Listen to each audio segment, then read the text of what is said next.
इंदौर के सराफा बाजार से एक ऐसा मामला सामने आया है जिसने पूरे शहर को स्तब्ध कर दिया।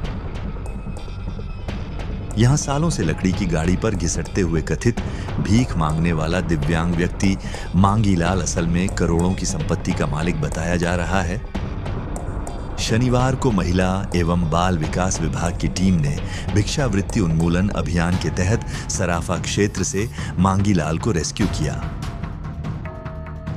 जांच में जो खुलासा हुआ वह किसी फिल्मी ट्विस्ट से कम नहीं है। दरअसल मांगीलाल चौहान कोई साधारण आदमी नहीं बल्कि करोड़ों की संपत्ति का मालिक बताया जा रहा है। शनिवार को हमने रात में स्पेशली इसी के लिए टीम भेजा था कि रात में रुक के वहाँ पे देखें, तो हमारी टीम लगभग 3 से 4 घंटे वहाँ रुकी। तो रात में लगभग 10 बजे के करीब ये व्यक्ति आया भिक्षावृत्ति करने, तो हमने उसका रेस्क्यू किया जी।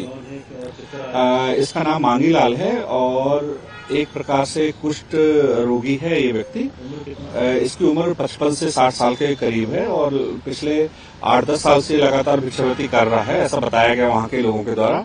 और हमने इसकी जानकारी ली तो काफी संपन्न व्यक्ति है ये। प्रतिदिन जो अपना ब्याज पर पैसा दिया है वो उगाही करने भी जाता है ये। इसको अभी हमने सेंटर हाउस में भेज दिया है, इसका उज्जैन में रेस्क्यू करके।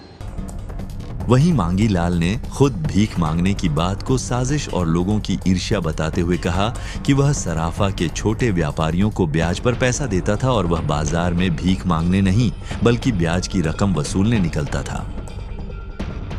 उसके पास इंदौर में 2 खुद के पक्के मकान और एक रेड क्रॉस सोसाइटी की तरफ से मिला फ्लैट है। इसके अलावा 3 ऑटो रिक्शा और एक मारुति सुजुकी डिजायर कार है। रेस्क्यू के बाद मांगीलाल को उज्जैन के सेवाधाम आश्रम में रखा गया है। मैंने कभी भीख नहीं मांगी। पैसा कैसे आता था? फिर पैसा कैसे आता था? लोग अरे मैं टेबल से का काम करता था ना भैया, 1000 रुपए रोज तो मैं बुकिंग के ले लेता था मैं, और अभी ब्याज ना पैसा मिल जाता है, ऐसा है। लोग इंदौर वाले लोग तो यही बोलते हैं कि शराब में आते थे तो लोग वैसे दे रहे। नहीं, झूठ बोलते वो क्या, जिसको अभी आपने पैसे मांगे, आपने मांगे कि आपको 10,000 रुपए दे, मैं मेरी ऐसी हालत में 10 तो दूंगा नहीं, 2 दूंगा तो क्या जलन के मारे इन लोग करते हैं ऐसा कि जिसको नहीं दिया पैसा तो वो बोलते कि वही लोगों ने वो छपवाया मेरा, ऐसा ही है। ऐसा एक मांग लिया था मेरे से 50,000 रुपए, मैंने नहीं दिए। ऐसे बहुत सारे मांगते कि हमको भी दे दो, तो भैया मैंने 2,000 रुपए ले ले, 2,000 रुपए देता हूँ और बेच के दे देना पैसे हाथ के हाथ। आज दे तो रोज की रोज तो मेरा लेना है, तो इसलिए नहीं दे लेते थे। और जिसको करना है 1-2 हज़ार का धंधा वो लेता था। शनिवार को मैं जा रहा था बस उगाने, बस जा ही रहा रात को 10 बजे, वो मार्केट पूरा बंद था। सराबे में तो पहुंचे ही नहीं था। मैं बुढ़ाना मार्केट करके वो सुभाष नगर में कपड़ा की रेडीमेड का तो दुकानें बंद हो गई थी, वहां से जा रहे थे, एकदम मेरे को जाकर उठा लिया और गाड़ी में बिठा दिया। भाई कहाँ ले जा रहे हो, क्या है? मैंने बोला भीख नहीं मांगता हूँ, भिखारी नहीं हूँ। सब बोला उधर जाते तो बोलते भी लोग कि भाई वो भीख नहीं मांगता, सब बोलते थे, बाकी वो कोई माने नहीं, उठा लिया है। अच्छे तो लगी नहीं है मेरा, यहाँ जबरदस्ती लाए तो कीड़ी जैसा है मेरा, ऐसा काम है मेरा, तो यहाँ क्यों अच्छा लगेगा? मैंने कहा मेरा घर बार छोड़ के मेरे को उठा के जबरदस्ती लाके बोले कि आश्रम में ला जाके छोड़ रहे हो, बोली झूठे झूठे छाप रहे कि भाई ये भीख मांग लिया था, भीख के पैसे से बनाया, तो भीख के पैसे थोड़ी बनाया, मेरी मेहनत से बनाया भैया, ब्याजों ने कमाए, फिर कोई वो धंधा भी करे, मैंने सभी तरह के धंधे करे। इसी बीच इस पूरे मामले में मांगीलाल के भतीजे भीम सिंह चौहान का बयान आया है, जिसमें उन्होंने मांगीलाल के नाम पर कुछ भी न होने, ऑटो रिक्शा उनके खुद के नाम पर और कार बहन के नाम पर होने का जिक्र किया। हालांकि उनके भतीजे ने कहा कि अब तक मांगीलाल उनके साथ ही रहते थे, मैं उनकी देखभाल करता था और आगे भी करना चाहता हूं, लेकिन वे भीख नहीं मांगते, अपने ब्याज के पैसे लेने जाते हैं। उनके नाम पे फिलहाल में कुछ भी नहीं है।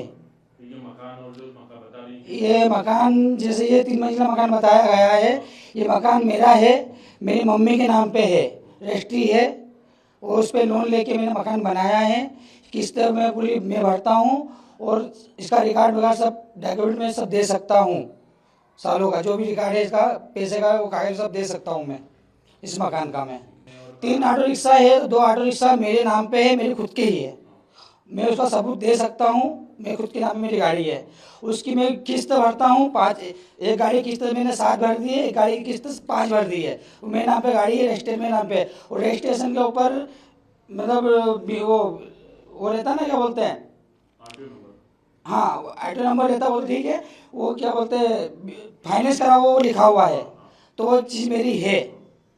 दूसरी बात, कार मेरी बहन की है, उसके ससुर के नाम पे गाड़ी है, और वो किस्त नहीं भर पा रहे थे तो उन्होंने मुझे गाड़ी दे दी थी कि भैया ये गाड़ी तुम किस्त में नहीं भर पाऊंगी तो तुम ये गाड़ी नीलामी में चली जाएगी, तो भैया तो गाड़ी रख ले याली, तो तू किस्त भर देना, गाड़ी तुम ही आगे जाके रख लेना, तेरी इच्छा हो तो आगे पैसे मुझे दे देना, नहीं तो कोई बात नहीं। उनकी सेवा मैं ही करता हूँ, मेरे साथ में ही रहते हैं।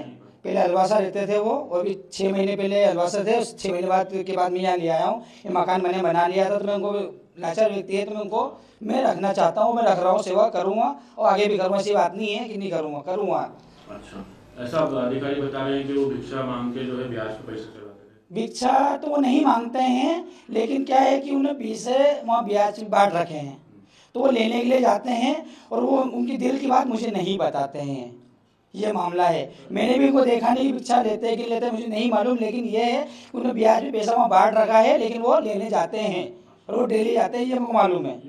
बहरहाल इस पूरे मामले में अब तक किसी पुलिस अधिकारी की तरफ से कोई आधिकारिक बयान सामने नहीं आया है और इस पूरे मामले में स्पष्टता का इंतजार है।